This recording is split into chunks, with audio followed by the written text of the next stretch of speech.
Jarring. I love you, Opa. I love you.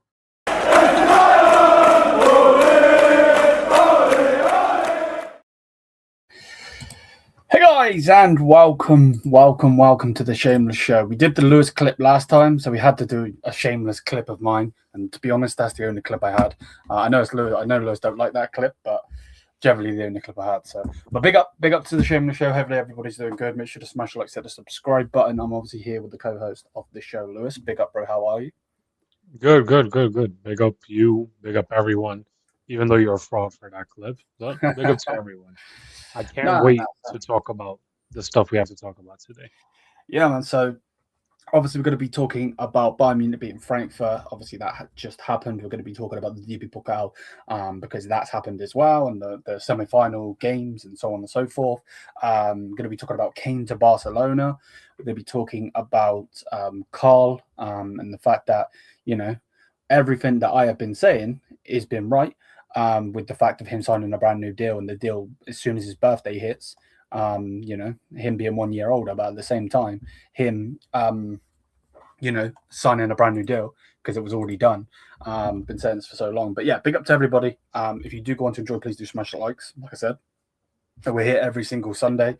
Again, we won't be here next week because Lewis is out of town. But big up to everybody, and yeah, we'll continue going forward, and big up to Lewis as well, actually, because if it weren't for him, this show probably wouldn't have happened today, because my stupid ass lost track of time. So, but yeah, let's get into the show, because I don't want to waffle. Shall we start with the whole Frankfurt game?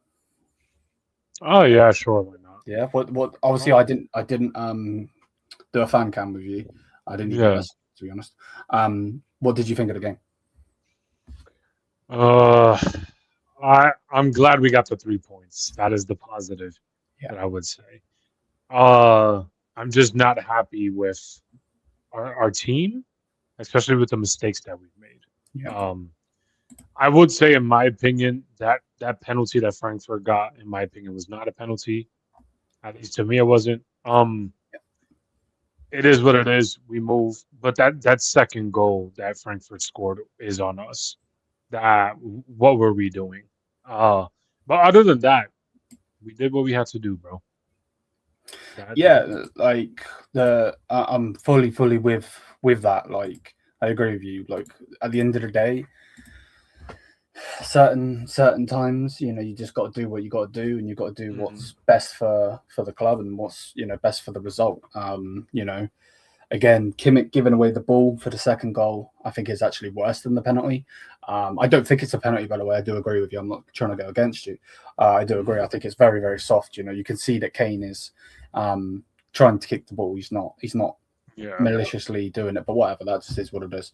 I'm sure we'll get a penalty like that we soft or whatever, and we'll be saying the same thing. So these things happen. But the Kimmich one, or shall I say the Kim one, because it was Kim's fault, because obviously he was the guy that should be, you know, I was being told that, you know, it's Kim's responsibility to protect the goal, which is true, but at the same time, he's not a goalkeeper. He can't use his hands.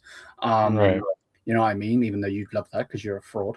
But like, don't put him in that situation. You know what I mean? Like, yeah, exactly. Like, terrible analogy coming, but you put me in a strip club with a bunch of strippers, I'm most likely going to cheat. You know what I mean? I'm never going to put myself in that situation. You know what I mean? Like, it's just not going to happen, because I love my missus. Again, I did warn you that it would be a terrible analogy. I did say that. Yes, it was. You know, so, but hey, it is what it is, man. It is what it is. It is what it is. It is what it No, is. but You're told. like, yeah, exactly. But like my whole thing, like, nah, I'm sorry. That shit's on Kimmich, bro. I don't care about the whole Kim thing. Yeah. Listen, straight up, like, yes, it is Kim's responsibility to make sure we don't concede. However, the goalkeeper wasn't even in there.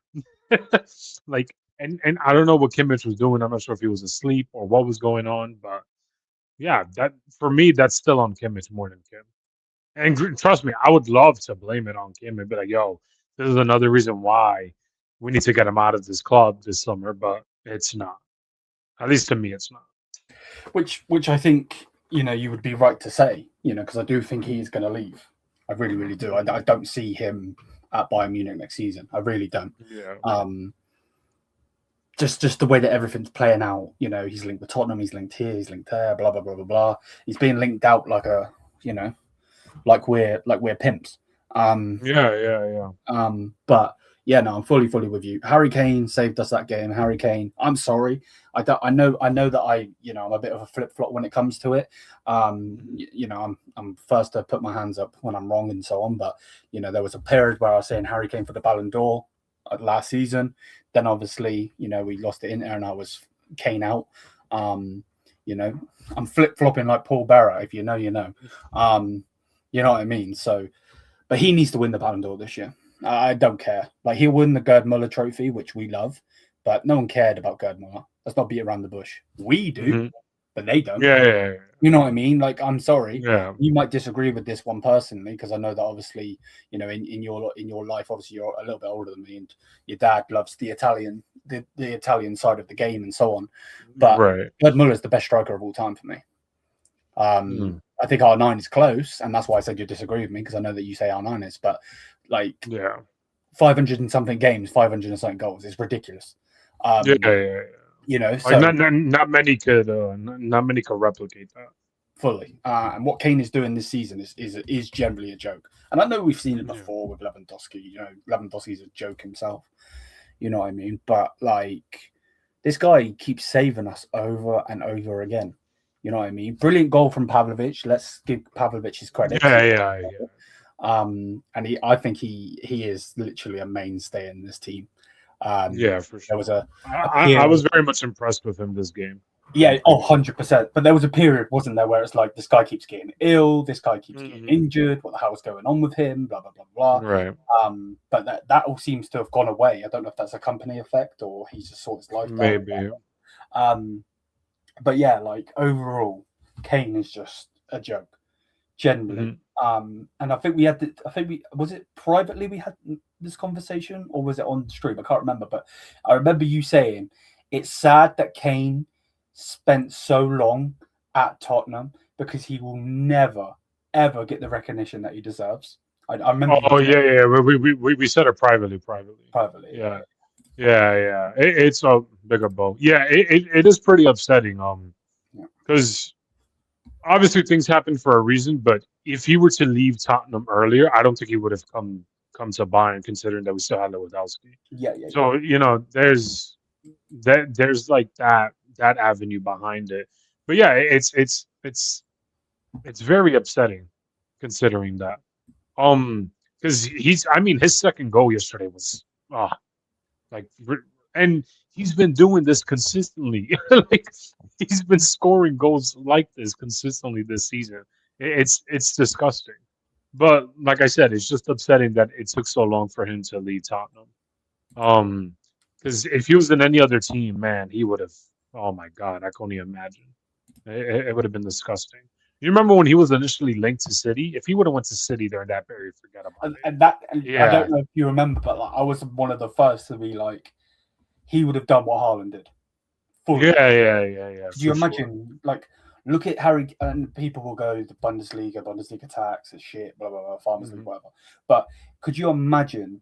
We know what Kane is like with Jamal coming back now, Elise and Diaz and so on. Could you imagine him with prime KDB?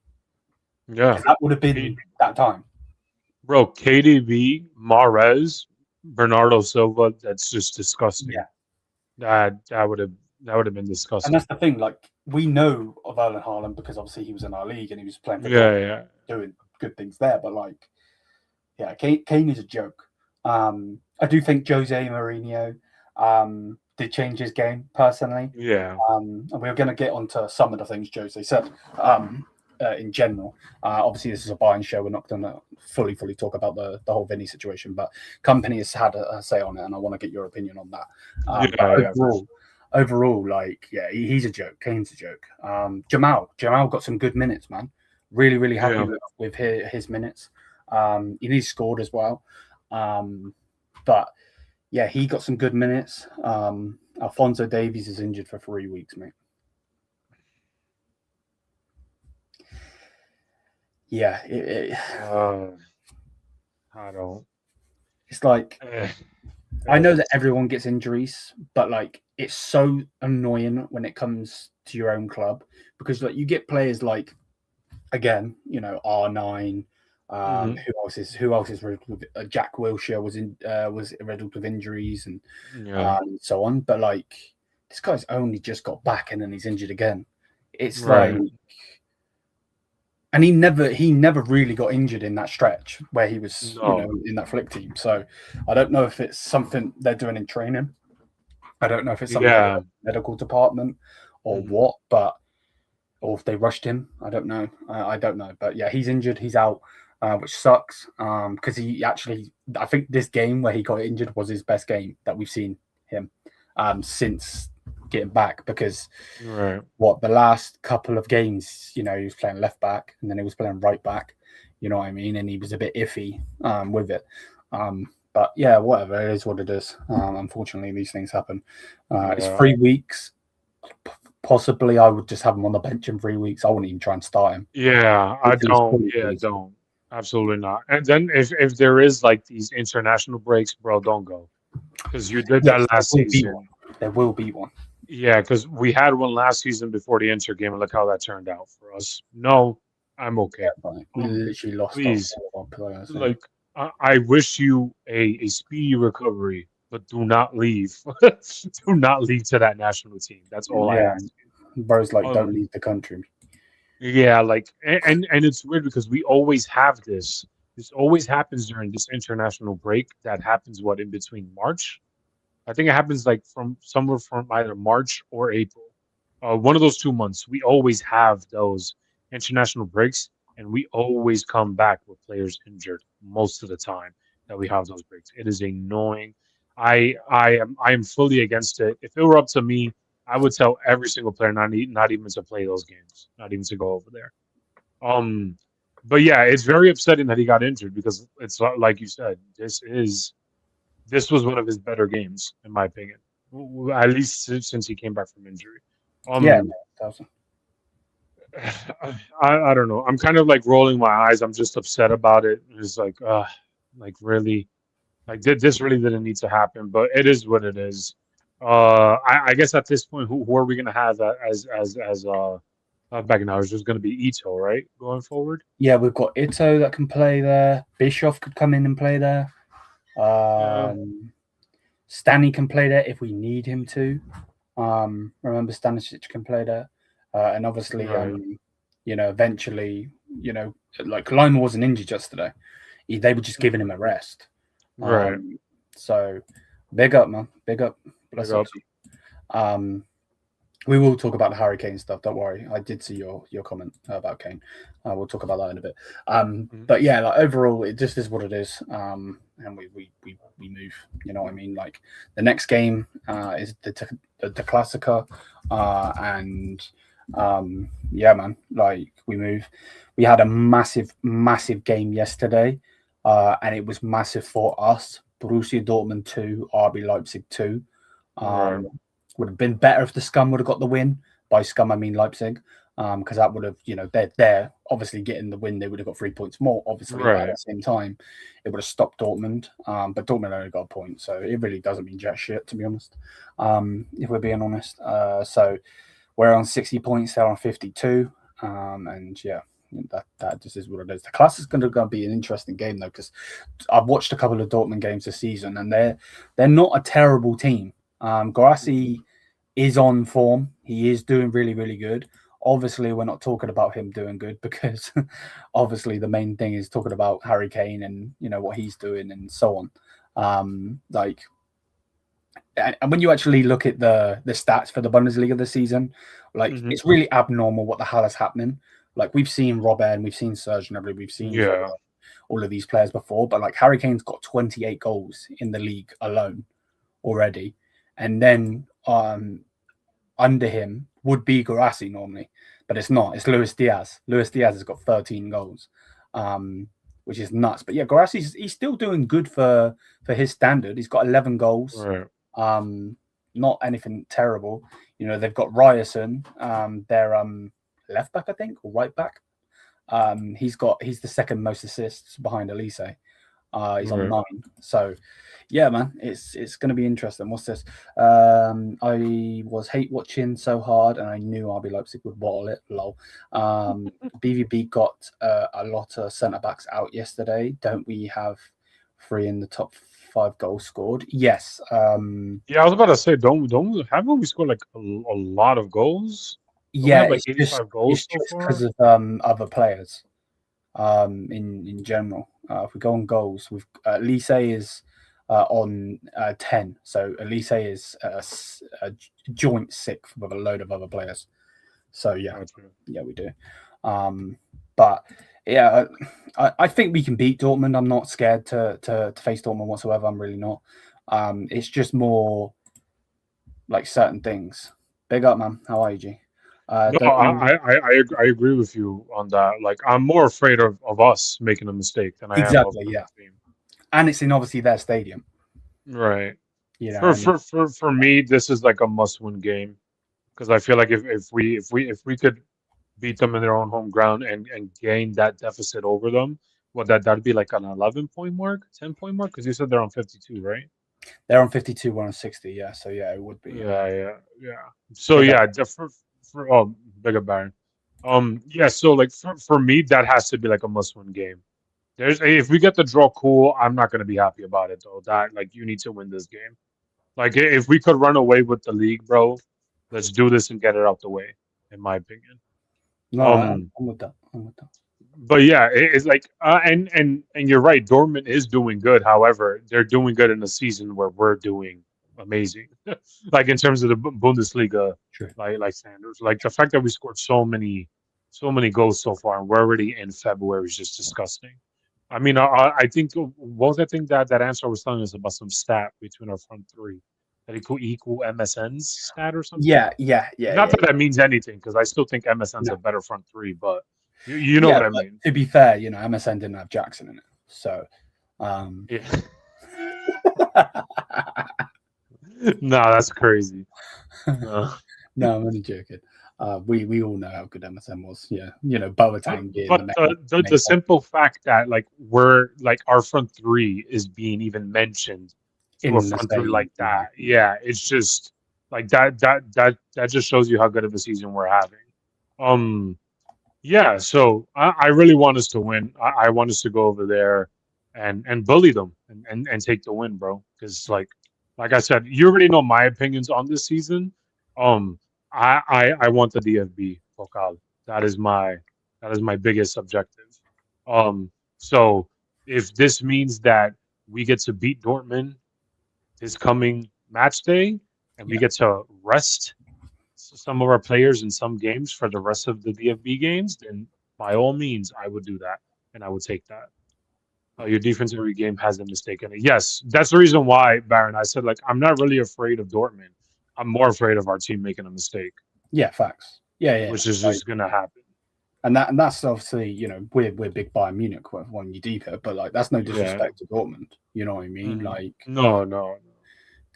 You know, it's a bit stupid to be honest, but yeah, no, and of course it's like it's not. There's no disrespect to Dortmund because the way I see it, like if you're a professional team and you're playing in a league in any of the top 5 European leagues, you're not supposed to be afraid of anybody when you play them.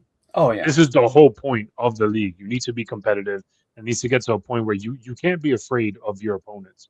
The moment you do, they've already like won the Mensu game. Well, yeah, that's quite literally Arsenal, bro. Yeah. Do you think we need more squad depth? Oh, absolutely. We needed more squad depth since last season. I think we need more squad depth from Julian Nagelsmann's. It's very evident that we do need squad depth. However, will we fulfill those requirements this summer?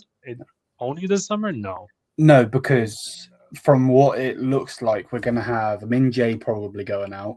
They're not giving Goretzka a deal. They're not giving Rafael Guerrero a deal. You know, they're 3 players that you need to replace. Like Jackson's going back to Chelsea. He's going back to Chelsea. So like, if we were to just put it quickly, because obviously we want to talk about other things in the show. So we've got what? The main team, Neuer in goal, Lima, Upamecano, Tar, Davies, when he's fit, obviously. Kimmich, Pavlovic, Musiala at the 10, Elise, Diaz, Kane. That's our main team. So the backup for Neuer is obviously Urbig. You know, we've got Stanisic is the backup for whoever, because he can play all across the three. You know, you've got Bischoff in there. Like, we've got some good players in there, but at the same time, when you actually deep it, like, Guerrero is a versatile player. We've seen Guerrero play cam. We've seen Guerrero play midfield. We've seen him play left back. We've seen him play right back. You need to replace him. Did we ever get the days of him at BVB? No. His best days were still at BVB, but whatever, that just is what it is. You know, you need to replace Jackson. You know, we were already trying to get in another centre back with Kim going or not going. We need another right back. It looks like we're going to go get that young Dutch lad Reed. We need another midfielder, even with Goretzka. He's going. So no, like, and again, obviously, this isn't at you, bro. You've asked a question, but like overall, like they're not gonna. It's dumb. It makes no sense. I don't get it. Okay, baby, I'll be there in a minute. I don't understand it, to be honest with you. But let's see. You know, let's see what they do. But yeah, no, I don't see it. I don't see it. Dude, Stiller is so bad. You mean what? Like he's not good? Okay. Well, has he performed a stinker recently? I don't know. I haven't been watching Stuttgart, to be honest. Karl needs to stay because literally yeah, we'll talk about Karl. He ain't going anywhere anyway. He ain't going anywhere. No. But yeah, on the DFB Pokal. So DFB Pokal, we have the final four. Obviously, one of us. Oh, you're watching Stuttgart now. Okay, that makes sense. So here is the final four. So we've got we're away from home, which sucks ass, by the way. Right. But we've got Bayer Leverkusen versus Bayern Munich, Stuttgart versus Frankfurt. I don't generally think we got the toughest test. I don't think really any of them were the toughest test. Yes, you know, over the past three seasons, have we gone to the Bayer Arena and failed? Yes, 1000%. But that's not the same team. They don't have Wirtz. They don't have all these Xhaka, who was the main guy in their team. Yeah. They don't have Frimpong. You know what I mean? Like, for me personally, they're not the same team. I watched them recently, bro. There's a reason they're in the way they are in the table. Like, they are sixth. You know what I mean? They shouldn't be sixth. Like, yes, their squad got pulled apart in certain areas, but they should not be sixth. Right. So, yeah, I'm not afraid to face them. That would be the final, you know, my final, you know, last final words. And now we get beat. But even when we have to play them, bro, like we got, so it's the 21st of April. So going up to that, we've got on the 11th, we've got St. Pauli. Okay, where obviously we still could lose, but you know, it's not one of those games we should. Stuttgart on the 18th of April, which again we realistically should win, but you never know. And then we've got Leverkusen. The only thing I would be saying is the fact that it's three games back to back. So 18th we play Stuttgart, 21st we play Leverkusen, 25th we play Mainz. Like, that's the only thing I would say. But honestly, like, that's not including like whatever potential UCL games we might have. Yeah, because when would the UCL games be? I don't know when. Let me go. Bayern versus who was after Celtic? Was it Inter after Celtic? No, it was Leverkusen. Oh no, yeah, it was Leverkusen. Then it was Leverkusen, and then we're gonna go Champions League. So that was. Let's click this one. Click it then, you divvy. Hello, computer. You want to work? That was. Give me no. I don't want match facts, bro. I want match info. When was it? It was. Why can I not find out when it was? It was March. So that was the first leg. That was March 5th. So there will be Champions League games. Right. Bayern versus Inter. When was that? I only say this that like in the Bundesliga we might do well against these teams, but in the DFB So it's leg entirely two of the quarterfinal last season was on the 16th of April. So there will be a Champions League game somewhere in and around it. okay. You know, so that could make it a little bit more interesting. But against all of these teams, like again, personally, you said it earlier. Give me 1 second. Yeah. I'm sharp and I'll let you see. You literally said it earlier. Are we scared of Dortmund? No. Are we scared of any of these teams on the screen? Not really. Our biggest enemy is ourselves. Straight up. Right. Yeah. You know. But yeah. Yeah. When it comes to the DFB, I'm afraid of our team, but I'm also afraid of these teams because everybody just plays different in the DFB for some reason. Yeah, I'm not taking Leverkusen lightly, even though they're not what they once were. I'm also not going to be taking Freiburg lightly at all. Yeah, like for those games in between the DFB Pokal, I very much hope that we could at least rest some players at the very least. But I don't really think that that's going to happen. Hopefully it gets up to a point where, for example, if we do beat Dortmund and we maintain this very like double-digit lead over Dortmund in the Bundesliga, we don't really have to worry about results from like St. Pauli or whatever. But yeah, I'm hoping we win it, bro, this season. That's my biggest objective. I really want the DFB. Me too. It's been 6 years. That's not an excuse. There's no excuse for that. That's just ridiculous. Yeah. No, I'm with you. I'm with you fully. So, like I said, again, we'll just show full screen. They are the last 4 teams. Bayern Munich are in there. Would have been better to get it at home, but whatever, it is what it is. Right. And yeah, they're the last 4. So yeah. Let's continue. Who do you think is going to make it to the final? Probably Stuttgart. I think Stuttgart will go back, try to go back to back. If Bayern Munich don't get there, Stuttgart will go back to back.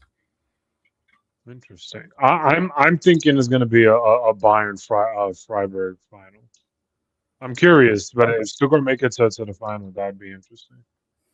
Yeah, especially again, they're going to be the only thing I would say, you never know. You generally never know.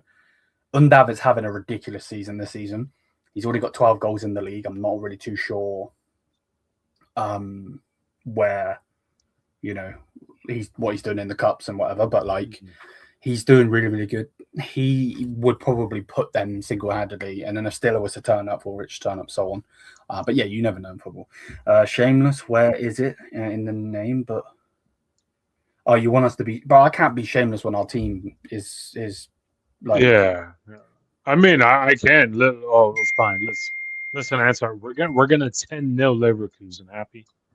That's as shameless as we're gonna get.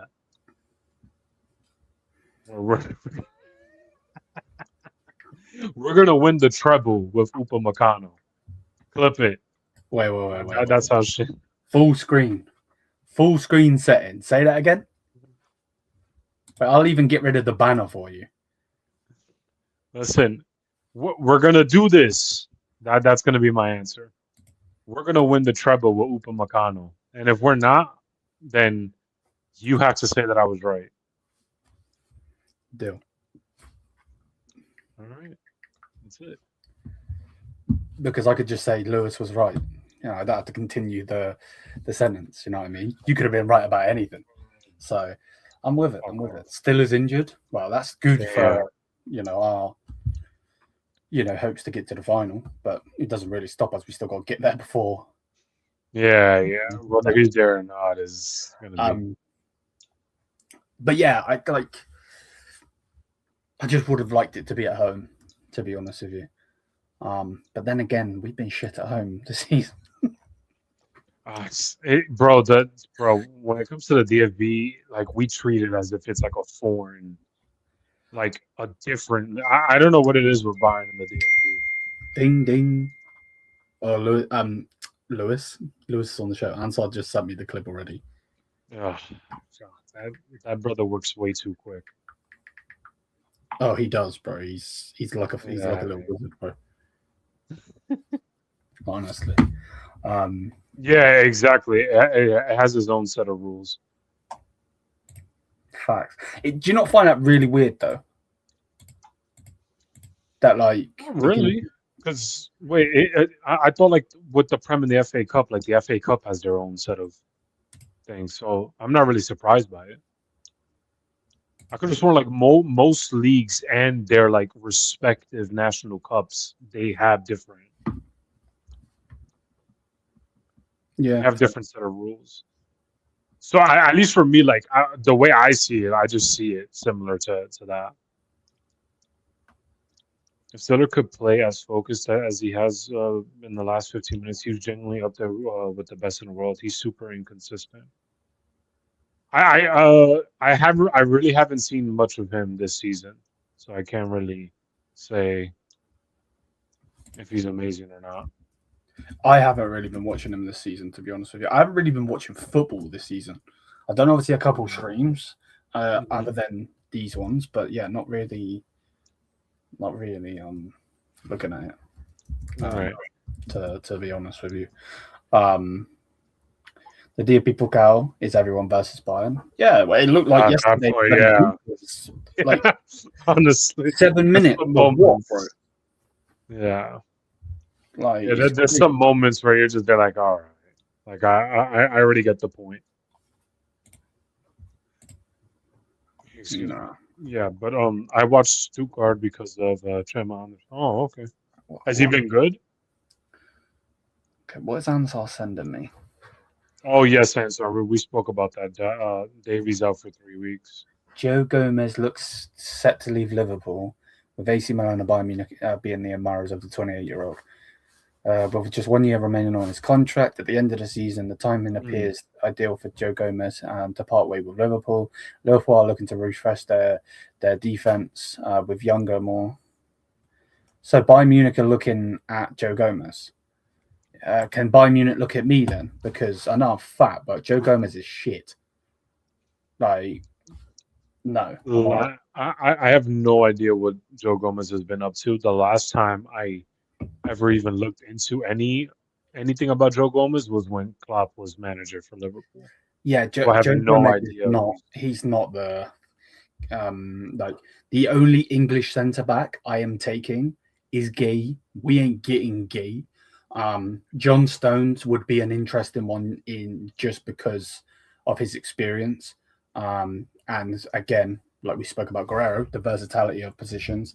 Yes, Gomez can play centre back and right back, but he's not the guy. You know what I mean? Like it goes to that Big Shaq thing. You ain't got the facilities for that big man. You know what I mean? Like, bro said Joe Gomez doesn't have a single career goal. That is insane. That's true. That's crazy. Obviously, and Liverpool had Gomez on higher wages than Diaz. What?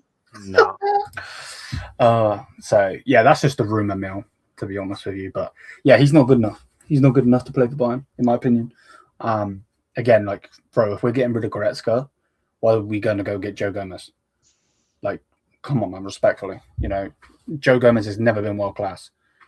People ain't going to like what I'm about to say, but Leon Goretzka has been world class. When we won the sextuple, he was world class. Yeah, he was good that season. Is he now? No. Freaking Anstar just messaged me. Bro said the English Super Macano. Yes. That's Joe Gomez. You know, that's the problem though, isn't it? Because like, if you go into wrestling terms, Liv Morgan's the Maguire of wrestling. You know what I mean? So no. But I'm not getting rage baited, Ansar. This one, you're on your own. It is what Gomez it is. On 80. Wait, Gomez on 85 a week, and Diaz was on 55. That's crazy. Yo, big up, David. No, that's actually mental, if that's the case. But then again, like I could. It makes sense considering that like Liverpool also has to like transition from their starting 11. Liverpool also has to get rid of a lot of players in their team. I am happy with you though, Ansar, just in one sense, and you'll understand why in a minute. Because because you sent me that, now we're talking about it. Let's talk about Liverpool, man. People might not understand, and Lewis himself might not understand where I'm going with this, but Liverpool are back on their bandwagon of we're getting Elise. Elise's going nowhere, by the way. The club have said that there is not one offer that could come in. There's no offer that could come in from any club. He's not going anywhere. He feels comfortable here. If they go back on that, just literally rip up the whole club. Like, yeah. Like, come on now. Like, just generally. And then on Liverpool are looking to steal Karl off of us as well. Well, I have news for you, Liverpool. You ain't getting Karl, bruv, because as soon as he turns 18, when that clock goes ding and it goes to the next day, he quite literally goes to a professional contract, which, by the way, 13 hours ago, it was his 18th birthday. So suck on that one, because the deal was already done. So it's not in 2 years when he's 18. It's already done. It's already happened. So again, happy birthday to Lennon, Karl. 13 hours ago. From today, Karl is under a professional contract at FC Bayern Munich until 2029. So suck on that. Wait, I mean, yeah, happy birthday, Karl. But like, my question is like, where were they gonna play him, even if they did buy him? Because doesn't he play the same position as Wirtz? Like, I don't understand. They play him on the right, where Salah would play. Yeah, but is he really a Salah replacement? No, but they're trying to make the team young, aren't they? Rather than having old players. All right, yeah. Yeah, I mean, I don't think anybody in world football right now is a Salah replacement, because you're not. That is true. Yes, you're not going to take Erling Haaland, Kylian Mbappe, Kane, and put him on the right. Like, he's a striker playing on the right. He's a center. He's basically a right forward, rather than a right mid or a right wing or whatever you want to say. So yeah, like, they're not getting Karl. Even if they wanted him, they're not getting him because his birthday has been and or is today, shall I say? And yeah, he's quite literally. Literally it says here, Leonard Karl's contract has automatically turned into a professional contract until 2029.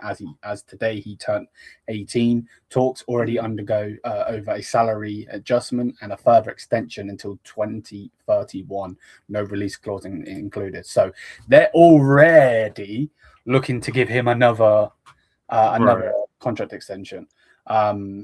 Listen, Baron is saying Karl 2027. We believe. Bro, you can have him, bro. You can have him. Genuinely. 2029. I don't have facts, Baron. Listen, you get to be shameless, Baron. Yeah, but aren't Real Madrid fans always shameless? Like, Baron's a good guy, don't get it twisted, but overall. Like, no, I wouldn't say that. At the same time, bro, this is the shameless show. Baron's a good guy. He's in the chat. I'm not going to do it, but I am going to rage bait him. Because remember, Baron, you still have Jude Bellingham at your club. He's your favorite player. Allow it. You know what I mean? But he's one of the best midfielders in the world, though. Oh, 100%. 100%. And Baron just obviously doesn't know ball. So it is what it is, man. But yeah, no, he's not going anywhere. He's 18 now. Talking about that. This is the thing, bro. I've been literally saying this for the longest freaking time. Like, I read this news months ago, and then then he said the Real Madrid comments. That's why I had the status of what I was saying in that, because like, for me, he was never going anywhere, even with those comments. And that's why my opinion was, with those comments, why have you said them now when you already know as soon as you turn 18 it kicks in? Like, it's just done, right? You know what I mean? And that's not me still going on about the comments. Obviously, I'm just talking out loud. But like, overall, like, yeah, man. He when he last played, obviously he didn't play against Frankfurt. When he last played, he had a good game. I hope he continues now and builds, because he is going to be with us for the next couple of years. And if they are to extend it even more, probably because of a Real Madrid or whatever. They obviously believe in the kid. There's no if buts or maybes about it. Yeah. They obviously believe in him. Like, I just hope he performs. Like, at the end of the day, I don't particularly like his comments and whatever, but that's just me not liking Real Madrid. You know what I mean? Like, and that's when we spoke about it the first time with you on the show. I understood what you were saying when you were literally being like, these young players are going to grow up a Cristiano Ronaldo fan or a Messi fan. So it surprise you why they want to go to Barca or why they want to go to Madrid, and I fully understand that. You know, you see it now with Jude. He's not just because he's been, you know, high in the game or whatever. He's not an old player. You know, no. A lot of these players are young. Yeah, like Trent would have grown up probably looking at Steven Gerrard being a scouser, but he would have been looking in Spain and this and this. So, like, but whatever, it is what it is. If they come and get him, they come and get him. I just hope he performs for us because he ain't going anywhere. So it is what it is. Man like Leroy Karl, you know what I mean? Big up, boss. How are you? Big up, mate. But yeah, Harry Kane. There's some news today coming out talking about Harry Kane to Barca. It ain't happening. It generally is not happening. He's about to actually sign a brand new deal as well. So yeah, Florian Plettenberg today said new rumours linking Harry Kane with Barcelona are wide of the mark. Regardless of who becomes the president, a move to Barca in the summer currently is neither planned nor realistic, basically because they're brokies. Kane also addressed the alleged contact from the presidential candidate, saying, "I haven't heard anything about that. My father and brother have not told me anything, and I'm happy here." So he said that after the game. FC Bayern Munich are keen to extend his contract until 2028 or 2029. Initially, talks have already begun, and Kane himself is open to signing a brand new deal. So he ain't going nowhere. I also don't. I mean, I don't believe that link was ever a real link. But B, if you're Barcelona, that wouldn't really make much sense to me. Trying to go for him, considering that you have somebody like Alvarez in Atletico that I would try to steal off of Atletico to bring into Barca. He's a much younger player. He fits Barcelona's play style much more than Kane. Kane's a good player, but he doesn't like the way Kane plays. It doesn't really scream like Barca to me, like a Barca striker. Like the same way like Alvarez does. I don't really know. Well, yeah, I mean, regardless, they're gonna have to drop money for somebody, whether it's gonna be for Kane or Alvarez. They might as well drop it for Alvarez. Do you know who I think they get? And this is just wild. So, you know, if I'm wrong, you know, it's because it wasn't realistic. But I genuinely have a weird feeling that they get Isaac. Oh shit! Because wasn't he like originally linked to them as well or something? Yeah. Okay, Alvarez is the one that they probably will go for. He's doing good in their league, and so on. Osherman, maybe, yeah. Osherman could be. His wages would be too crazy for. It would be, and he would fit that club though, because he's so. He would, but his wages are ridiculous. No. Bro, to be fair, some of the strikers that they've had, it wouldn't surprise me. Yeah, they might as well. Yeah, they might. But yeah, like that's obviously just a wild guess. I don't know. I mean, Bo, your question's as good as I have the same. I could literally say the same thing for Kane. Like, how would they ever be able to, you know, get? No, he plays for Ajax, bro. That's why Ajax. To be fair, like maybe 6 years ago, they probably would have been linked with him. Well, they had De Jong that time, didn't they? And I'm not talking about the striker. But yeah, that's the Harry Kane news. But there's not really anything. Like I said, there's nothing in it.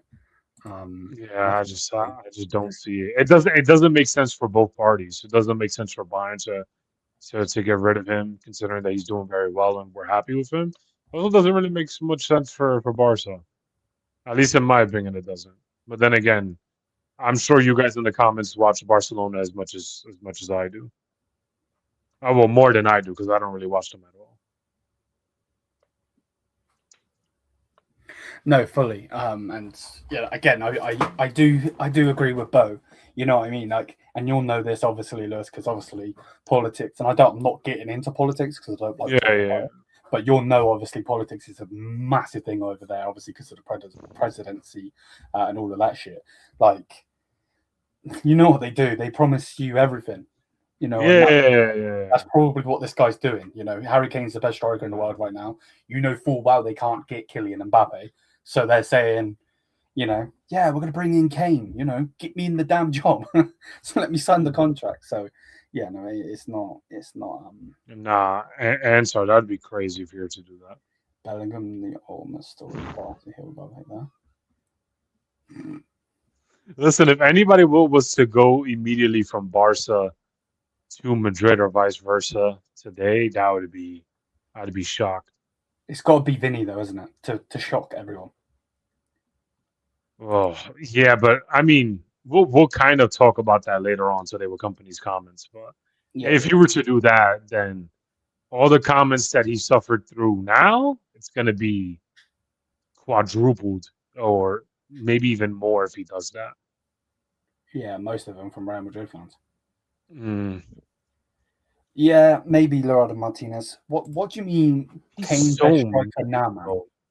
Who is better than Kane? Right now, I don't think there's many strikers. Yeah, there isn't anyone. You ain't telling me. The only argument I'm willing to hear would be either Mbappe or Haaland. But those are the only two.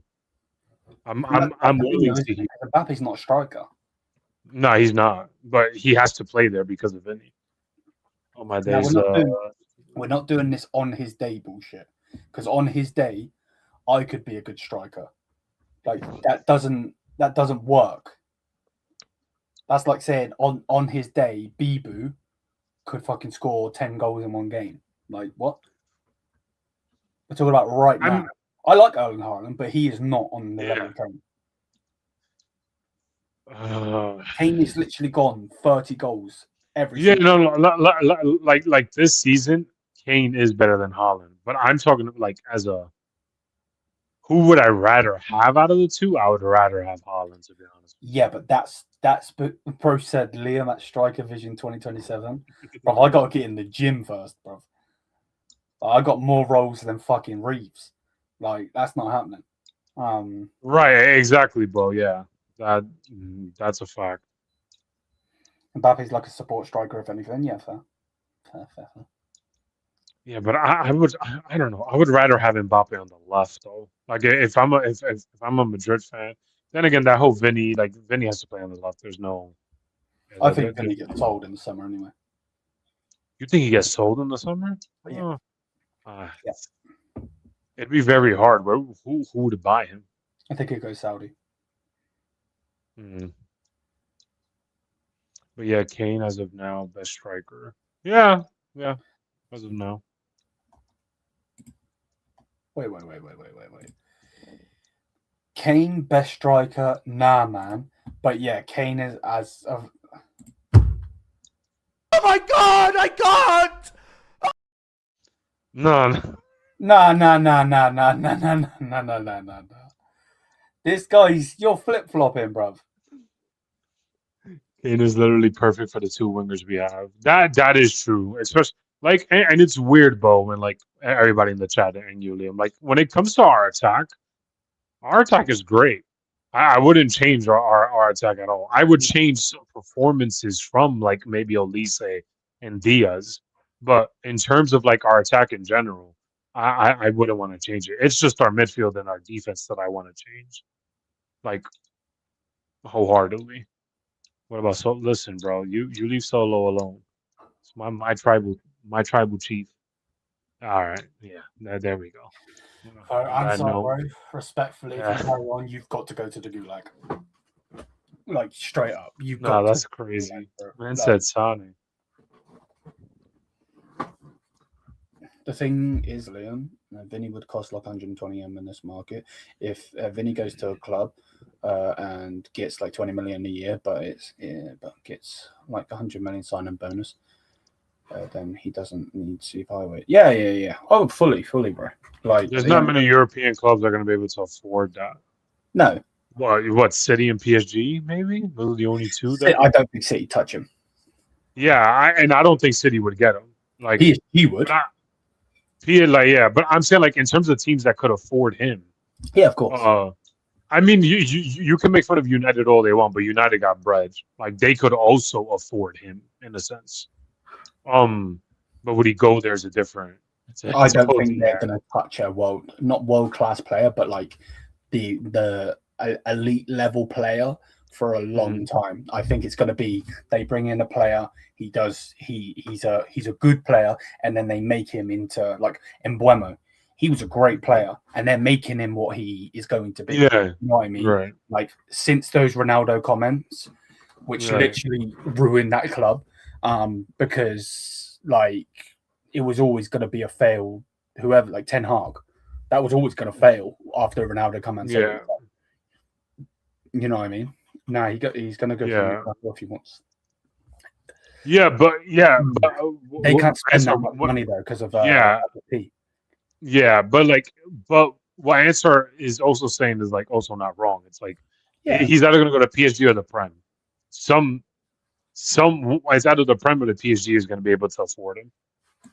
To be honest, I don't really see him like if he leaves Madrid, I don't see him staying in La Liga. No. Yeah, like I just Barca can't afford him. Right. Yeah, it's just not. Yamal just signed, well, not just, but he signed a deal, didn't he? So, overall. Yeah, those are really his only two options. But I personally don't think he's gonna leave this summer. I'd be shocked if he does. The only way I could see like him leaving this summer is like, you know, if Madrid don't do anything, he performs stinkers like for the rest of the of like the season, and you know like Madrid also got to be like moving a lot of stuff. They got to get a new manager, if I'm not mistaken. Well, maybe Baron would know. I'm not sure if they're going to. I think they're keeping their manager, bro. Oh, okay. I wasn't sure if they were going to go if he was going to stay there until the summer. But if they're going to keep him, all right, then that's a different story. I think they want Klopp. The only way I see Klopp leaving is for Germany. I don't really see him leaving for another club. Bro, I'm fully with them getting Klopp because I already hate him. So I mean, he would be good though for Real Madrid.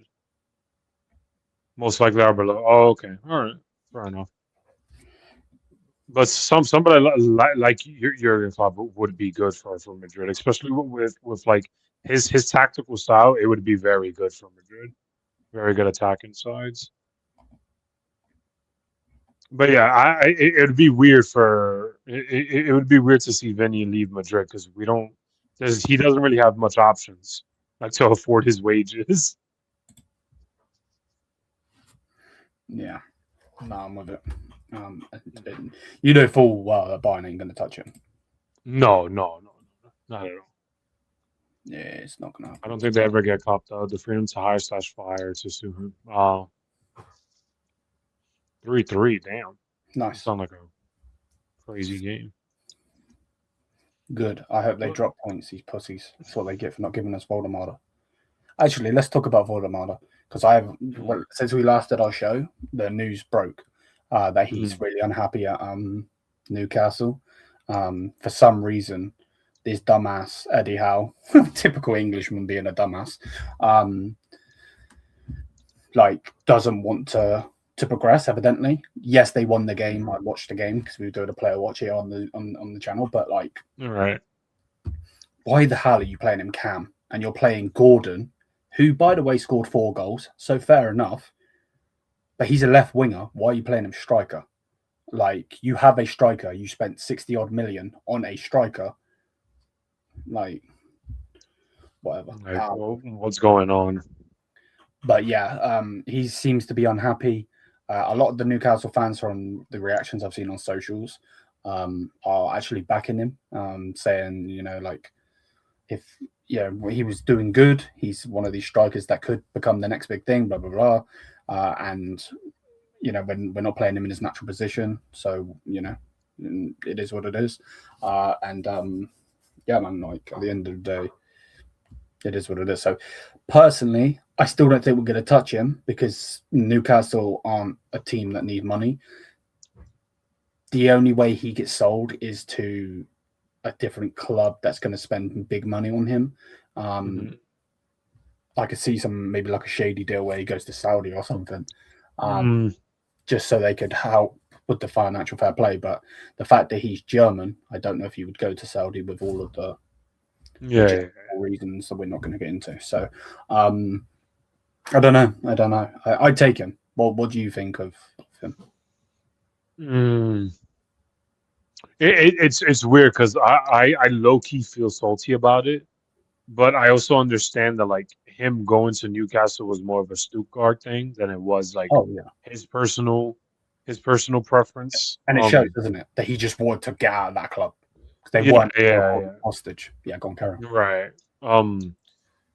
Would I take him if? Yeah, I would take him, but the problem is our board going to shut out the money for him? I don't think so.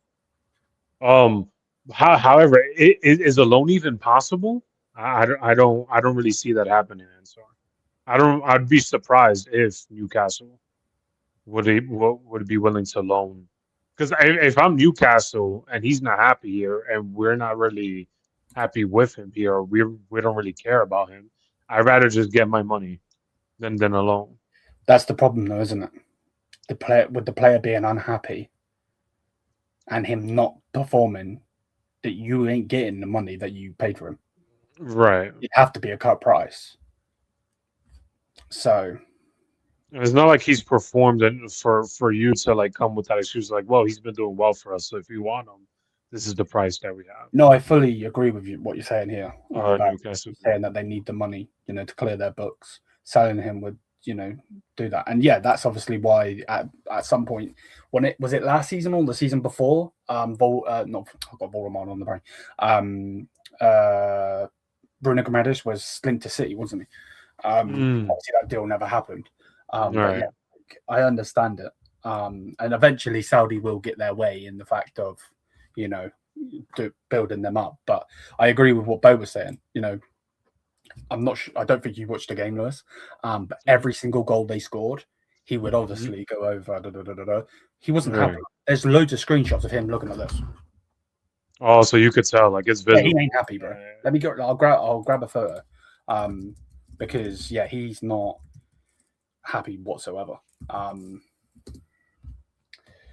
We still got that special words fund within answer. Special words fund. Well, the special pocketed all of that. works fund was Adidas, wasn't it?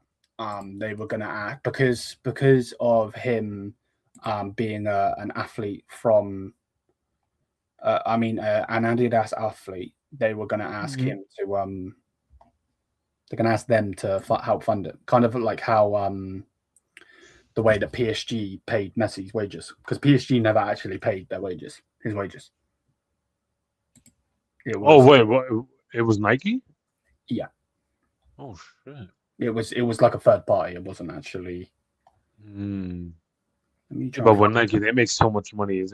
All those wages were irrelevant to them? Yeah. These companies make an obscure amount of money. Liam, is life in Newcastle that bad? Thoughts?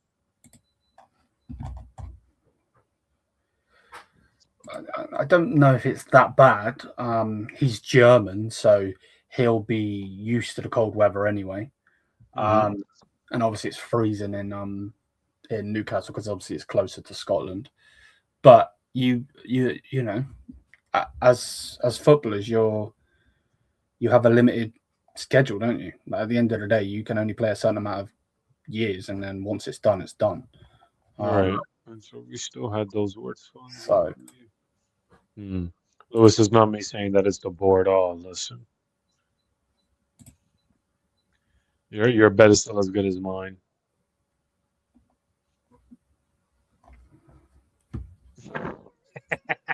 It's cold, Ansar. I'm currently experiencing the beginning of a snowstorm right now as we speak. Wirtz got injured. I thought he was just doing well as recently. Now he got injured. That's Burt's crazy. got injured today. I was hearing something that he was actually starting to like play good these past couple of games. Now he got injured. That's terrible luck, man.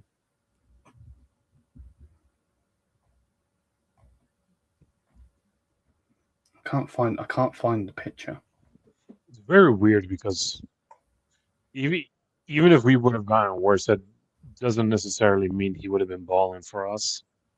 Probably would have experienced the same shit with his injuries and everything. No, that's crazy, bro.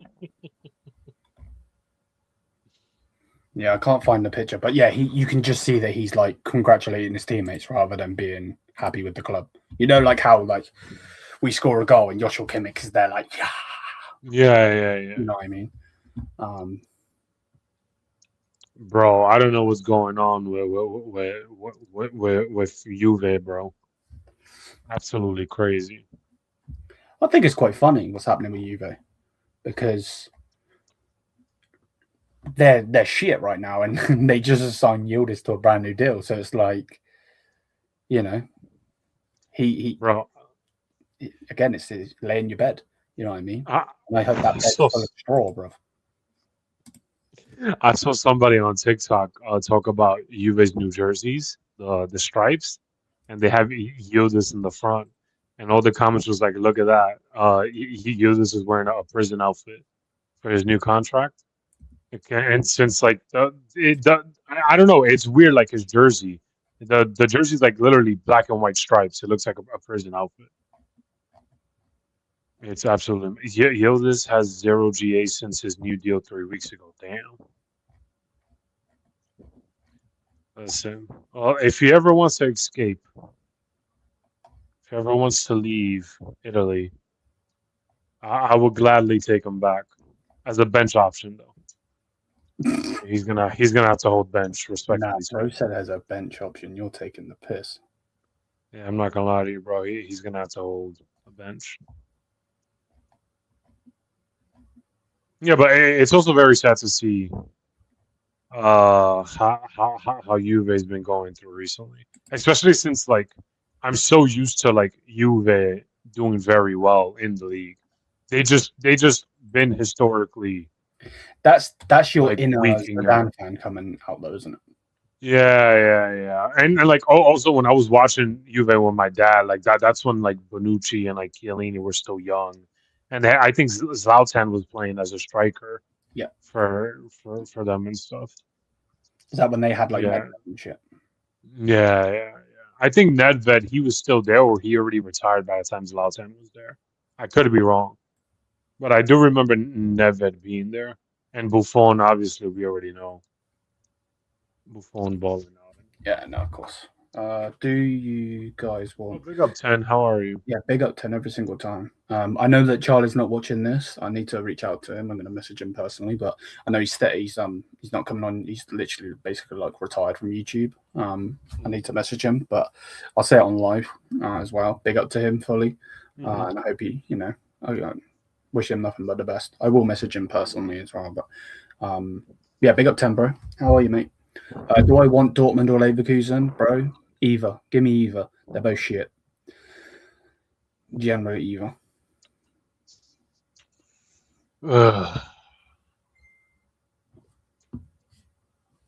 I would want Dortmund. I think Dortmund would be the more entertaining UCL game. Yeah, I agree. I agree fully. Yeah. My main thing would generally be over 2 legs we're beating whoever it is. Yeah, of course. Like I still expect us to beat either Leverkusen or Dortmund, but I do want an entertaining game, and I don't think Leverkusen will give us an entertaining game. No. I agree with that one. Bro, watching that RB Leipzig versus Borussia Dortmund match yesterday, gave me flashbacks of Sane and Kane No. 1v1, and goalkeeper shot the ball to the moon. Has it come back yet, Bo? Has it come back to Earth yet, or is it like out there on Elon Musk's Tesla That's rockets? crazy. The SpaceX rockets and shit. No, that's mad. That's actually mad. Yeah, listen, guys. Those were dark days when we had Sane and Coleman likely still in orbit. Well, there's your Still in answer. orbit. Yeah, bro. There'll be a lot of footballs out in orbit because how many times did Sane miss? You know what I mean, Bro.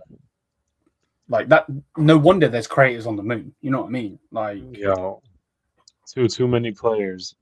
100%. Too many. Oh God, why am I getting enter news on my computer? Fucking delete the whole thing. I'm gonna delete my Google account now. Oh, Jesus Christ! I'm gonna delete my Google account. I died. Let me get. Sane scored recently, answer. Oh, look at you! You're keeping up with Sane's career. Yeah, you know why he's keeping up with his career though, because he's a fraud. Same guy that thinks Roman Reigns is a tribal chief, bro. So let's just go to the next topic. But yeah, next topic. Let me know if you can hear this. I think it happens in this day and time anyway. You hear that? Yeah. So if this gets copyrighted, I will be cutting this out of the video.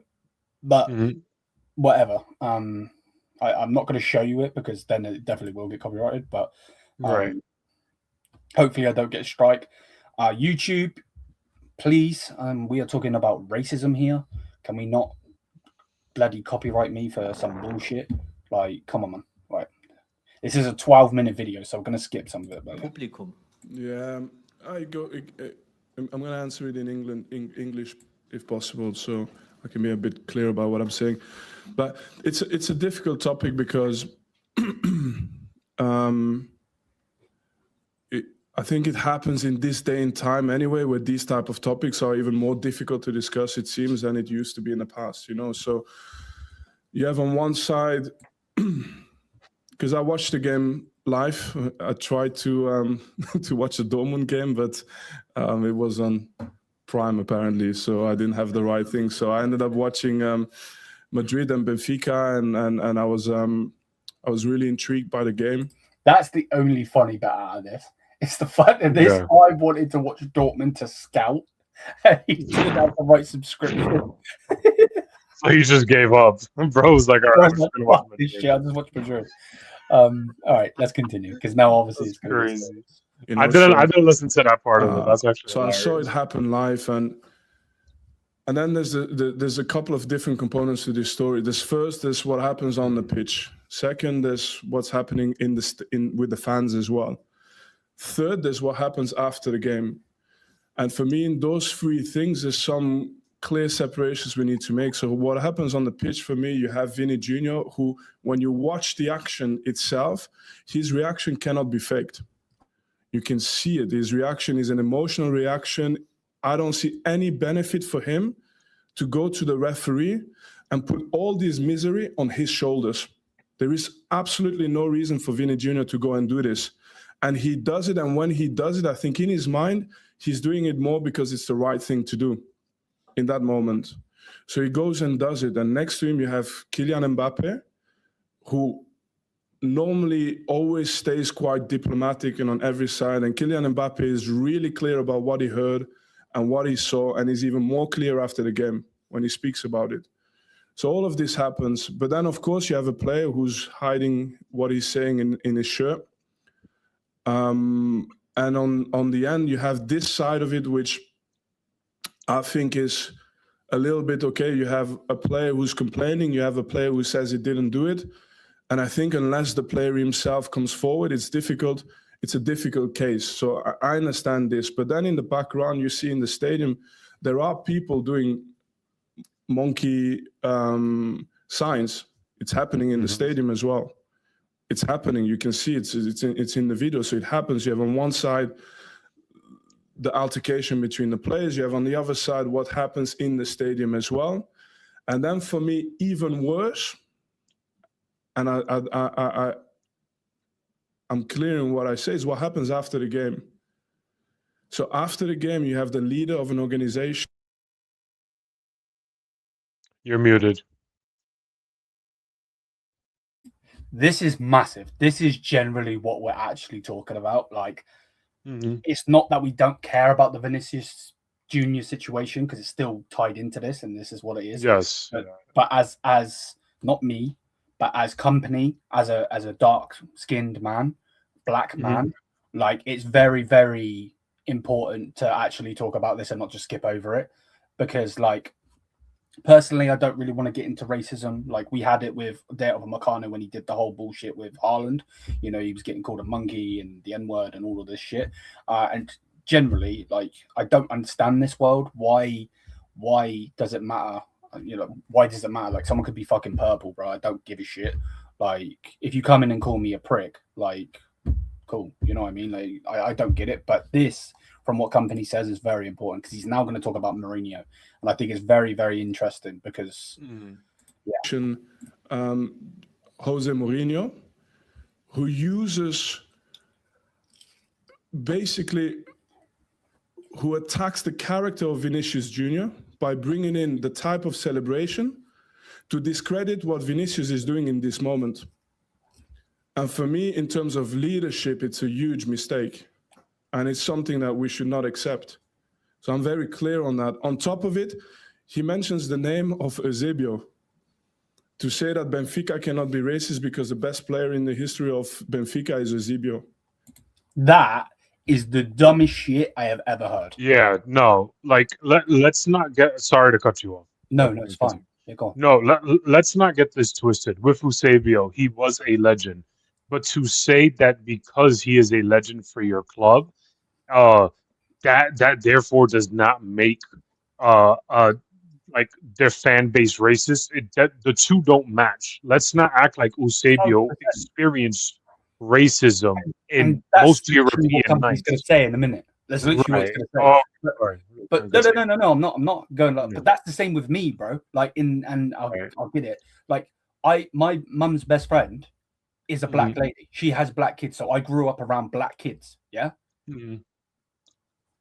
Doesn't give me the right to say any slur. Right. Like, Yeah. I grew up with them. You know what I mean? Like, Right, and yeah. obviously I don't see any difference. I grew up with them. They're cool. You know what I mean? Like, Right. just with a different color, I don't really care. Like I just said about the Right. purple, but like. But I think the problem with that, Liam, is that it's much deeper than that. Like, racism in football is much deeper. Like, people would say it's not that deep. Yes, it is that deep. It is incredibly intertwined to not only the politics of Europe, the societal, and even like the ideological viewings of certain European either groups or governments. Like, let's not forget that colonization is a real thing. Colonization has been a real thing.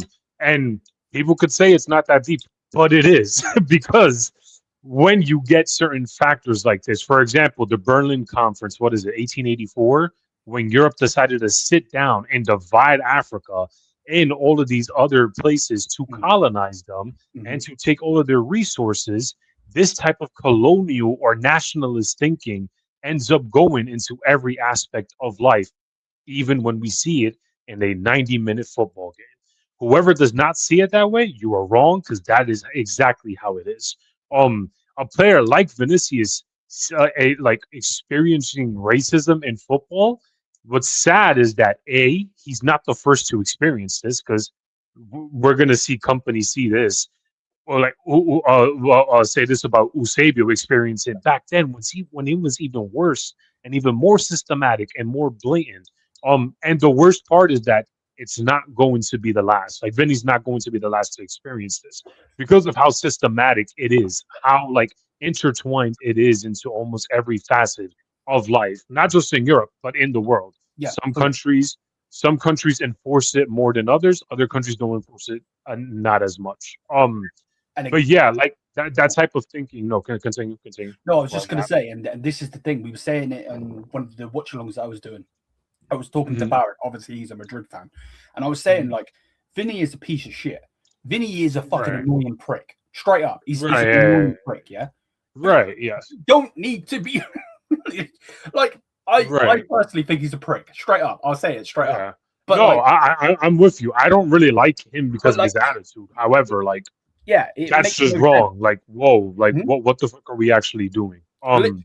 Like it yeah. makes no sense whatever. But yeah, what company's about to say is literally spot on about Mourinho. Like it's Right. not necessarily the fact that he's criticizing Mourinho, but this is the time for you to stand up and say, like, he's always going to protect his player, you know? And there's always, Right. you know, if it's a red card, if it's him spitting on someone or kicking the rep, whatever the hell it is, Right.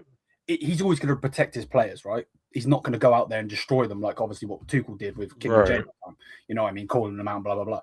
But like, Yeah, of course, yeah. for me, like, this is the time the UEFA need to stand up, because And don't have these adverts saying Mhm. say no to racism. You have it all on these bloody kits and all of this other shit, and then you don't Right. do anything about it. If their fans being in the stadium are being racist, they need lifetime bans. If the player Right, of was course. racist and they find, bro, he covers his mouth. He's not saying something freaking nice, is he? Right. No. Like, come on, man. And it sucks because it's like, well, what Ansar said. We saw it in the Euros with Rashford, Saka, Sancho. Yep. When they missed the penalty, the amount of racism they had to experience for missing the penalty, instead of people actually using their brains and sitting down and putting the blame on Southgate for his tactics and his inept to win a final, they pitted on the three players that missed a penalty. Again, but like, you see these you see racism being tried to like slither into almost any type of thing, whether it's sports, politics, whatever you do. They always try to find an excuse. Racist people always try to find an excuse to use these slurs and these forms of like suppression word, like suppressive words, to do that. It's like Bo, I could see where you're coming from, but I don't agree with you because, like, regardless of whatever he does, bro, he could be humping the emblem. There's nothing in my head as a player that would sit there and be like, oh, I'm gonna call this guy a slur. That I'll just be like, oh, this guy's a fucking prick. Straight up. That's just that the thought of me not liking a person because of his attitude, it does not give me the right to use any type of slur or think this way. 1,000%. But like I said, it is much more deeper than this. And this is what I like about Company. And you know me, I wanted Company out since the Barca match and stuff. But after his comments, he carefully articulated this, and he's like, my respect for him, I skyrocketed. And you know, it's just one of those things. Yes, Bo, I do agree. Yeah, it definitely does not make it right, as a matter of fact. Yes, but yeah, but it's like my respect for Company went up completely. I think he was carefully articulate with his statements, and he definitely called out Mourinho, which he should have, because I'm a big fan of Mourinho, but for me, he got it wrong, completely wrong. That's the thing, though, isn't it? What you said, he carefully said what he did, because as him being a black man, he could have easily just said, you know, this, blah, blah, blah, as a black man protecting another black man. You know what I mean? Yeah. But rather than that, he goes on to say this. No, we should not accept. So I'm very clear on that. On top of it, he mentions the name of Eusebio. To say that Benfica cannot be racist because the best player in the history of Benfica is Eusebio. You know what black players had to go through in the 1960s? Was he there to travel with Eusebio every away game?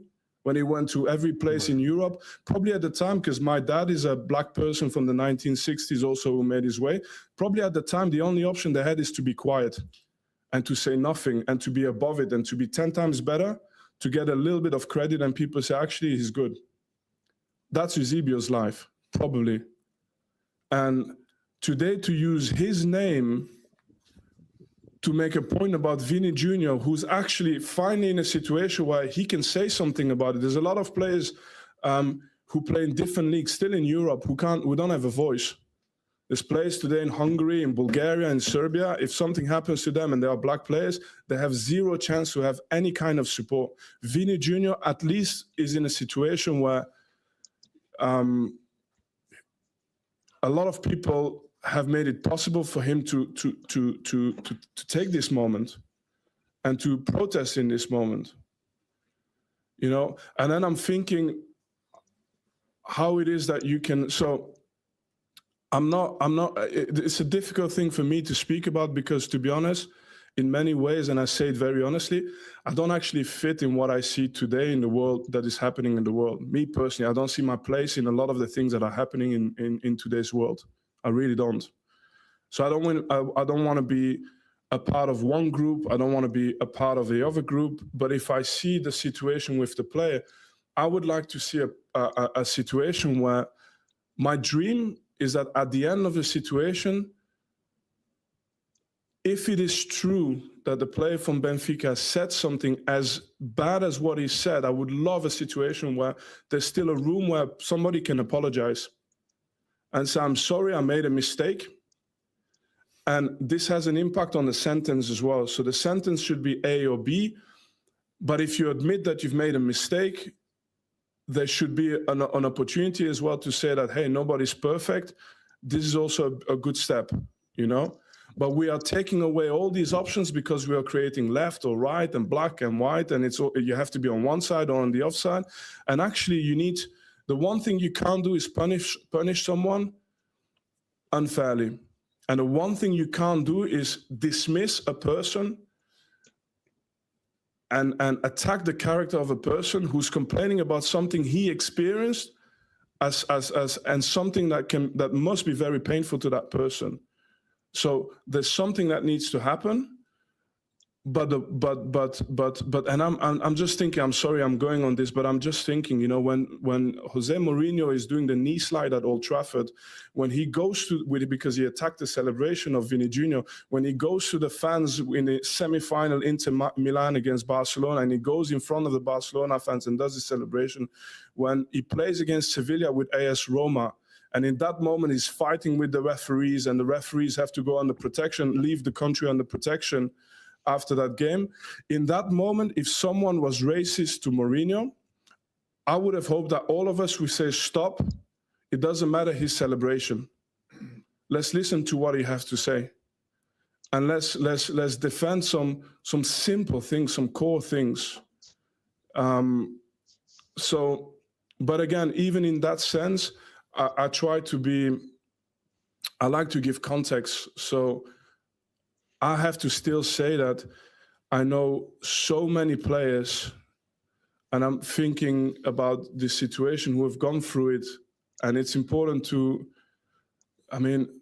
it's happened to Eto'o, to Samuel Eto'o, it's happened to Mario Balotelli so many times. Okay, So it was their celebration as well. Okay, maybe there were some characters with personality. What if it happens to Patrick Vieira? What if it happened to me? You know, 20 years ago, I was in Sevilla. And then we're going to say, it was 20 years ago. Okay, I was in Betis Sevilla. I was there with Cheick Tiote. Cheick Tiote is a player from Newcastle who died with a heart attack when he went to China. An unbelievable person, like a heart of gold. Both of us were 18, 19. We go to this game, and you have the Betis Sevilla fans going on the fences, singing Ku Klux Klan, doing monkey chants, going on the fences like monkeys. And we played a game. I was happy to score a goal in that game as well because of this. And it happened back then. So was it my celebration as well? What did I do? You know, and at the same time, I have to note something. It was also one of the most beautiful moments in my career, because the Betis Sevilla fans of the General Stadium started to boo against the ultras from Sevilla, from Betis. So you had a fight within the stadium of fans who were not happy that the ultras from Betis Sevilla were doing these things, who were protesting. And I found this beautiful, because I said, okay, the world is not perfect. You have so many things, so many situations, but at least you have people from the same club fighting because they don't accept this, you know. So it was also a moment. But then you fast forward And I'm a coach now, not so long ago. And I told you this story not so long ago. I go to Club Brugge, and I played for the national team. I was the captain for the national team. And me, my staff, we get called brown monkeys and so on. And after I complain, I see how all of these politics happen again to kill the story. So no consequences, no nothing. And I have a voice. What do you think for the people without a voice? The problem is not necessarily the incident. The problem is how after that everything gets put in motion to basically sort of I'm sorry, I'm going because I'm thinking about this as well, but so what you see and what you feel when you grow up with these issues is that somehow, somewhere down the line, this translates into maybe lack of opportunity. Because what happens is that you get pushed further and further away, you get branded more and more into one way. And actually what needs to be done to grow closer together takes a lot of time, takes a lot of effort. But what happens is exactly the contrary. You get put into what, you get pigeonholed into one group, and the other one gets pigeonholed into the other group, and you just grow further apart. And so my thought about this is, and now I'm going to finish on this because you've opened up something for me here, but I'm going to finish on this. In the end, I'm not saying go left and kill or go right and kill. That's not what I'm saying. Deep down, I know I've met 100 people who worked with Jose Mourinho. I've never heard a person say anything bad about Jose. All the players who played with him, they love him. So I understand the person he is. I understand he's fighting for his team, he's fighting for his club, and he's made that decision. And you cannot be a bad person and have all the ex-players you've had talk so positively about you. So I know he's a good person. I don't need to judge him as a person, but I know what I've heard. So, and I understand maybe what he's done, but he's made a mistake. And it's something that hopefully in the future won't happen like this again, and that we can move forward and grow and hopefully yeah, I mean, look at the things that we can do together rather than the things that always constantly separate us. Yeah. Right. Okay. Thank you very much. 110%. And do you know what? Yeah. I'm so glad he said it in English as well, because if he said it in a different language, things could get bloody mixed up. And Right. Lost in translation and all yeah. that stuff. So, you know, like, Well, go on. I was going to mention this. He got it right on the money because he has a voice and he was able to call out on this thing. Can you imagine the times of people who don't have a voice? Even the people who had voices. Another case we could end up talking about would be with Patrice Evra. He's experienced racism in the game not too long ago. Can you imagine the amount of players that probably experienced racism in Ligue 1 in the 90s, in the 80s, the early 2000s, the Italian League, 80s, 90s, early 2000s. Even recent in the Italian league, when Lukaku was coming, they put him the Three Monkeys, didn't they, on the paper? Right. And who was this player from Juve? I forgot his name. Oh, his name is passing by me right now. He plays for the Italian national team, and he played for Juve. Then he went to Everton, I think. Dark skin player. Yeah, I forgot his name. Oh, I'm gonna lose my. If anybody knows in the chat, please put it in the chat. I gotta find his name. Went to Everton. I think he played in Everton, but he was also in Juve, and he played for the Italian national team. I forgot. I swear he was crying a bit in his voice. His voice broke. No, because it's a very sensitive. I don't think he was crying, bro. I think he's just a passionate. He's a black man who's passionate about a situation that mainly happens because of these things, you know, like. And that's why I said, obviously, in the chat, let's not go back and forth on a touchy subject. You know what I mean? I did want to say Baron. He played Yes, Moise Keane. Thank you so much. His I don't know why his name called out of me. If I remember correctly, he's also experienced racism in Serie A. Correct me if I'm wrong, but I could have sworn there was a case where he did experience that. And I feel like nothing was done about that. We see this happen, and like I'm just gonna leave it as this because, like you said, it could be a touchy subject. But you know me, I'm famous. I don't give a fuck. I would rather talk about it because there needs to be an understanding of this than just like put it under the rug. Like I get what you mean with your comment where he's nowhere near innocent, like in provoking the fans. However, like you still need to call out that racism. Like regardless if you're provoking the fans don't have the right to use a slur on it, on anyone, regardless of the provocation or not. Yes, Kalulu is another good example. There's so many good examples of players, and to be honest, like some team members, I mean, some fans will look at it and be like, well, it's different because Vinny's this and that.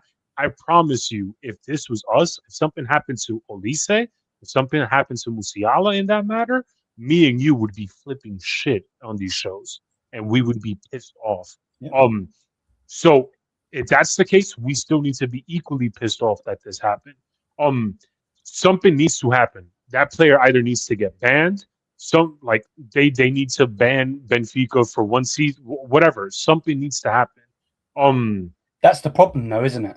Like, right. I agree with you. I fully agree with you. Right. Because unless they are to ban those individuals, like ban the club, but then you get that double-edged sword where it's like, but some of the fans aren't. You know what I mean? Like some of the fans aren't going to do that. So why should all of the fans miss out? I do get you fully. I get you 100%, and we've seen it with Upamecano, bro. Like just to go on us, to our club and our players, because obviously we're talking about Vinny, talking about some Serie A players and so on. We've seen it with Upamecano, bro. When the whole Haaland thing happened, he was getting racially abused. You know what I mean? And again, social media is a beautiful thing where you can get the I remember a Man United game against Man City. Someone was doing a monkey gesture to Fred. Right. And the internet found him, bro, and he lost his job. And so he deserved to lose his job. You know what I mean? For doing that. And again, the internet can be a good thing, but then it can be a bad thing because most of this racism comes from the internet. In the fact of them, being on social media, on Twitter, on Instagram messaging, bro, people go way too far with the whole messaging wives and freaking family members. Right. You know what I mean? Like, and that's one thing I don't like about the internet because it gives you animosity. Like you could basically wear a mask online and write all this hateful shit without looking even into the psychological factor of it. Like maybe too much information, but I was called a racial slur some time ago. That messes with you mentally because it's like, whoa, like first you can't believe that actually happened. Second, you try to process it like, damn, like this is crazy. And Vinny is one of the many cases where a lot of these players have to go through stuff like that. Yes, and Bo, yes, I do agree with you on that. But it's very different because, like I said, we would only see cases like this when it comes to black players. Because if it was a white player doing this, they're not getting racially abused. Let's just call it how it is. They're not. You could have players that it could be the biggest pricks in world football. They're not getting racially abused compared to many cases where we have black and brown players playing the game. That's just how it is. But like I said, just what me, Bo, and Baron, everybody in the chat agreed that just because a player is an asshole doesn't mean that you have every right to use that word. You're just looking for an excuse to use that word. But all in all, company, he got it right. He got it completely right. They need to do something. I'm very disappointed in Mourinho because I feel like he got it wrong. I understand that you're trying to defend your player, but there's certain things where you can't defend somebody. Yeah, like there's certain places to straight up. speak, there's certain places to not speak. Right. It's you know, it's very it's a very disgusting thing that's happened to Vinny. It sickens me personally because you and I both know my stances on things when it comes to life, politics, religion, all that stuff. Yeah. It's but like my one thing that I don't like is when people say that it's not that deep. It happens. It is that deep, and yes, it does happen. But we need to find a way to work out of this and get this type of mentality out because unfortunately, this type of mentality is taught. You're not born with this. No one is born with a with a racist undertone with them. They are taught this. And as long as something needs to happen. But I do agree with Company in many of his takes where it's like as we need to continue calling this out. And he had a beautiful example with his game in Spain where the ultras were being racist and then the fans were booing the ultras and calling out in this scenario. That needs to happen. It needs to continue happening. We can't let stuff like this slide whatsoever. Like that's just not it's just not really an excuse for it. But in order to, and for what you said about the internet, that's one of the worst things that I don't like about the internet. You know me with the Holland like Upa mistake. I was mad at Upa, but there's nothing in my head that would have clicked that made me want to go online and call him a racial slur. I'd just be like, "Yo, Upa, you played shit. I don't rate you." End the story. It's that simple. I don't have to go for a person's character, the way they look, the way they dress, their religion, because bro, that's why would you do that? That's literally an asshole thing to do. But like I said, it's different for me. I'm very grateful that I grew up in an environment that's very culturally diverse, and I got to see different types of people's culture, and I got to appreciate them for who they are, which is why I really like Company's last quote because that is something I wholeheartedly agree with. Embrace others for their differences, and instead of being the same. But yeah, that's really about it. I don't No, want to no, turn no. this into I'm a fully- 12-hour stream because No, we no, could go no. into this because Yeah, of course. But this it could needs be to- like it a does need stream to be itself. Yeah, it does need to be spoken about because at the end Right, of the day, it is a real thing. It's not, right, and I know that people do the whole oh, it's always the dark skinned people that are moaning and this, and it's like there's a reason. right, You know what I mean? Like I'm not dark skinned anywhere near. You know what I mean? I'm a Right. white man, straight up. I'm right, pretty sure I'm European, so I'm very, very much white. But like overall, like there's a reason for it, man. There's a reason for it, and I agree with you with what you were saying. With you're not born in this world like this, and you don't have this right now, but one day you will. Eventually, you're gonna have to teach your kids what's right and what's wrong. You know what I mean? right, I am very much of that. Yes, I'm a young man, 27, and I don't want to make this about me, and I'm going to shut up and I'm going to continue. But like, I am very much afraid of bringing my daughter up in this world because it is so toxic. Bro, all she ever goes on about is bloody having a phone. I'm like, no, you ain't having a phone because I know what it's like going on social media and reading shit. right, You know what I mean? And I'm thick enough, fat enough, and all of that to know what to believe and to know what to read and all this shit. right, Nothing affects me. I don't care. You know what I mean? right, But someone that's a little soul like her, that's what it would happen. right, You know what I mean? So right, and again, she has all different races and religions in her class right, at school, right, and we are very lucky that we've never had anything to deal with where it was like you Right. smile because of this or I don't right. like this, so And I obviously, like, I'm not going to sit here and say that I don't have a biased point of view. I do. You and everybody in the chat knows I love history. I like to read on it. And when you read into it, when you read to certain events, when you read into things like colonization, whether in Africa, the United States, the Americas, Asia, you end up reading a lot of the stuff that people are saying and are throwing out as slurs. And the other thing is obviously, like you said, like not to make it personal, but like I have a girl, and my girl, she's black. Yeah. So for me, this shit really matters to me because that's my girl at the end of the day. And like, and it's one of those things where it's just like, if somebody told my girl that, I'd be flipping shit straight up. And even with that, and this will be the final topic because we could continue and continue. For sure. You know this. Not everyone knows this because I don't allow the internet to come into my family. I keep my family very, very close to my thing. But both of my girls, my missus and my daughter, are Asian. They're Thai. You know what I mean? Right. So again, it's that stereotype of being Asian and all of this shit and all of that. So like I agree with you. If something was said about them, I'd flip shit. So, but yeah, either way, company said it the way he needed to say it. Very, very professional, which I absolutely love. You know, the way that he uses words, and I honestly, people might call me, you know, whatever for this, but I generally love company. I think he's a class human. If he succeeds, for not, sure, we'll see. But yeah, he handled that perfectly. Yeah, he definitely made me like. It's one of the few moments where I definitely felt. Well, I genuinely felt proud for being a Bayern fan outside of like football related reasons. Like, well, I could hold my head up high. It's like, oh yeah, that's my manager. Like, so I'm very happy that he said it and that he spoke to it and he was able to do it in a platform where, and people could joke about this all the time. It's like Bayern's not a big club or stuff, but he's in a position where he's one of the biggest clubs in Europe and he's saying this.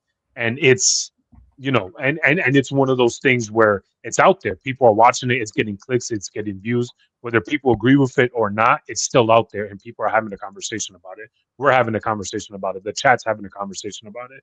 I was talking to my girl about this Friday before I went to that wrestling event about it and how I was telling him, because she's not very much into football like I am, but I speak to her about it. And, you know, like we get into like the either historical or the academic side of like these problems. And you know, it's one of those things where it's sad, it's upsetting, but like like you said, you have a child with your missus and she's Thai. In the event that if I want to have a child with my missus and he's gonna be Hispanic and black, like I gotta stress about what I could teach him, what I have to prepare him with this world, because you also have to be realistic with it. It's like people are going to be assholes. They're going to be pieces of shit. The best thing, it's a lot to stress about. But if there's any way where I could make that life simple or easier or speak out against it, so future generations don't have to experience it, then I will do that. Even if that means if players like Vinny, if players like Vinny or players in the U.S. or even people like Baron or Bo or Ansar, if they get to live a world where it is better and there's not this racist rhetoric that we're able to allow happen, because apparently it was just being allowed all these years ago, then for me, I could die happy knowing that I've at least done something or I spoke out against it. But yeah, that's about it. We could, like I said, we could be here for so long talking about it. But yeah, it is a sensitive topic. It very much did get to me, even though I don't like Vinny. But it's the reason why I didn't like it and it got to me is because this is just one little case study for a much bigger issue at hand that needs to be worked on and needs to be resolved. Yeah. But yeah, what company was saying, wasn't it? Using your voice. Right. So right. Yeah. Final thing. Because obviously we don't normally go this long with the show, and I know you've got some other things to do. Yeah. So there was a little bit of news that come out saying that if Manuel Neuer is to retire this season and they don't extend him, that there is a chance that Urbig would have to fight for his spot against Nubel. Now, Alexander Nubel is still our player. Yes, he's at Stuttgart, blah, blah, blah, whatever. Right. At the end of the day, me personally, I feel very strong about the way that Alexander Nubel has conducted himself in certain things. As a man, as a footballer, we are very, very much, especially as a male, egotistical everyone has an ego. The male thing. Pride is the devil. 100%. We all want to be the lion. You know what I mean? The king of kings and all of that shit. Right. So I understand you always have to back yourself, but he made some comments not so long ago saying that he could take Neuer's spot. I am very, very loyal when it comes to things. You have seen me on debate shows and all of this shit. Mm-hmm. So for me personally, he has no way into this team. I just don't care for him to be in it. Do I think Manuel Neuer is going to retire? No. Do I think Manuel Neuer should retire? No. I don't think you should ever tell someone to retire, personally, especially when football is such a short career. So basically, my question is, bro, I am very obviously opinionated. That's the whole point of this channel, is what it is, because I have an opinion on things. What is your opinion on the fact that if Neuer does retire, Nubble coming back in and fighting for a spot to be the number one goalkeeper at Bayern Munich? Who the fuck is Nubble? Like that's my statement. What? First of all, my opinion on this is I would like for Bayern to transition away from Neuer little by little, because like he's not getting any younger. Mistakes are going to happen. However, I also understand that trying to get a Neuer replacement is not going to be easy. To replace him will either be near impossible or very difficult at the very least. I don't know. He's not. He should not be. First of all, he should stay wherever he's at right now. Don't even come back to Bayern. If it was up to me, I would cut your contract before you even land back in the city. However, no, absolutely not. I'm so against this. No, yeah, like exactly. Answer. Who the hell do you think you are? You're not even in the team right now. And when you were, you weren't even that good. I just I don't really like it. It was definitely English. It should have been gone ages ago. And it infuriates me that we're still paying That's ridiculous. Yeah, nah. It's who the hell is he to all of a sudden wants to stake claims at being the next number one. And even if he succeeds on that, he's not going to be as good as Neuer. Sorry to say it. But that's the problem, though, isn't it? Because we do have to have this conversation, because Bayern Munich aren't a PSG. They're not a Man City. They're not going to go and spend 60 to 100 million on a goalkeeper that is going to be top tier right now. So this is the reason why I bring it up, because you know what they're like. They're very stingy with money. He is still our player, if we like it or not. And I'm obviously playing devil's advocate here, because obviously I don't like him either. But like personally, like they will look at it. And that's why we need to have this conversation, because, again, they are very, very stingy. You know, they were offering, let's not beat around the bush here, bro. They were offering Leroy Sané a contract.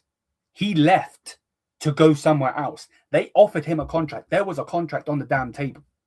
Right. Like,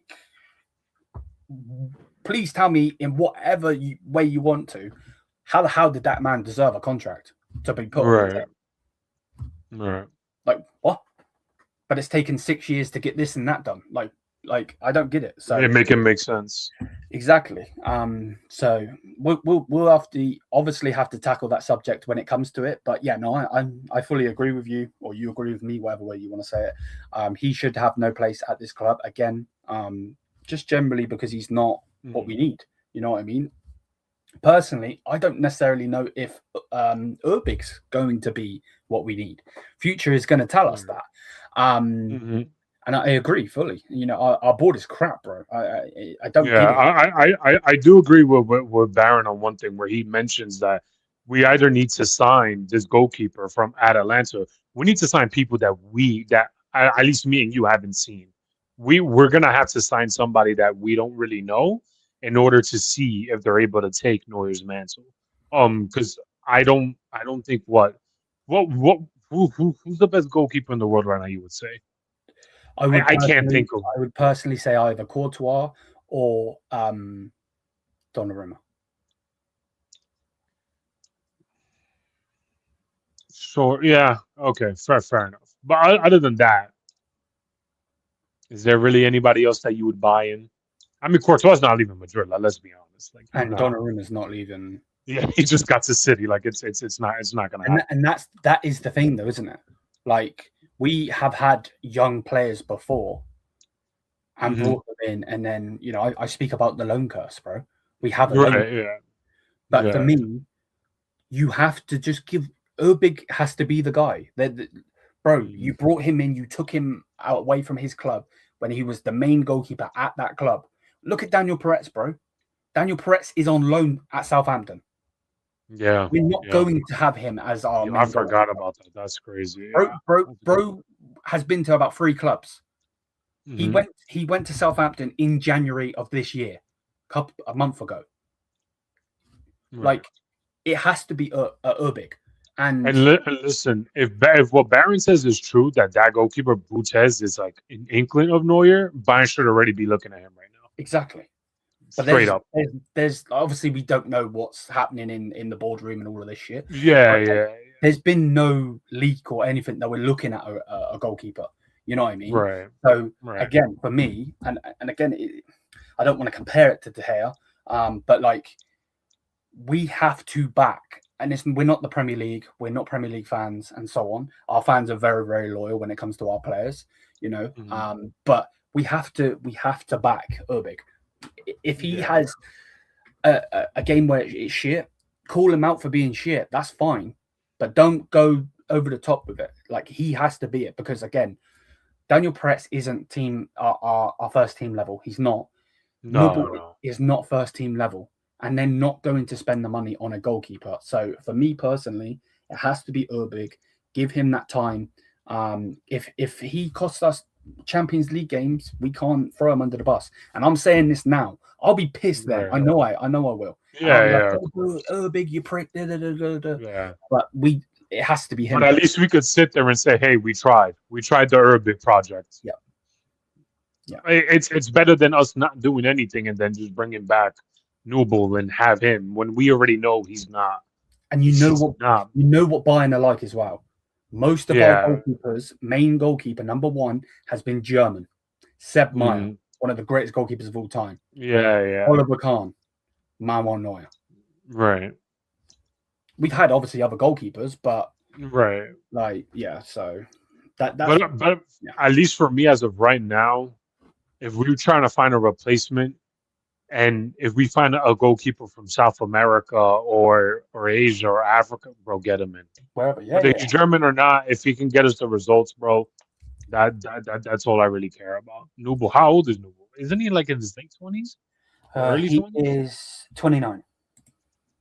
Yeah, bro, hell no. He's just hang it up, brother. And I know that they were looking at Mike Pinkner. They were looking at him. He at least try that. You know what I mean? At least try. If he works for us, fantastic, perfect. But that literally spins in roundabouts, though, doesn't it? Though, because if you bring in a first-class goalkeeper, it doesn't matter who it is from any club. It's taken away from Urbig. Straight away, he will never be the future if you go and get a goalkeeper. Right. Because he's going to be number 2 again, like he is with Neuer. Right. So. And look what they did with, Reina, Chelsea. Look what they did. They had Courtois and they told Pepe Reina, Petr Cech, sorry, I'm saying the wrong name. Cech to go, and he went to Arsenal. He still was one of the best goalkeepers in the world at that time. You can't do it. You generally can't do it. It makes no sense. So, let us know what you think if you're watching this on playback. Big up the company for all of everything he said professionally, how he handled himself in there, because he was and is a massive person and a voice in football, because he is one of the greatest centre backs we've seen in the last 10 years. So, and ultimate professional. So, big up to him. Big up to you, Lewis, bro, for coming on every single time, my G. Yeah, of course. We won't be here next week, guys. Lewis is out of town, so big up to everybody. We schedule it for someone else. We'll see. We'll try to see. We'll end up talking after. But but Baron, if what you say is true, then Bayern got to start looking at that then. 100%. Yeah, 100%. and I'm gonna try to like look into him. Big up to everybody. I hope everybody has enjoyed. Enjoy the rest of your night, guys. Stay safe. Yes, be big up, happy guys. as much as you honestly can be. And yeah, man, you guys are legends. Thank you for chilling with me and Lewis for the last time, 2 hours. And yeah, man, big up to everybody. And until then, Yes, sir. big Peace. up everybody. Bye for now.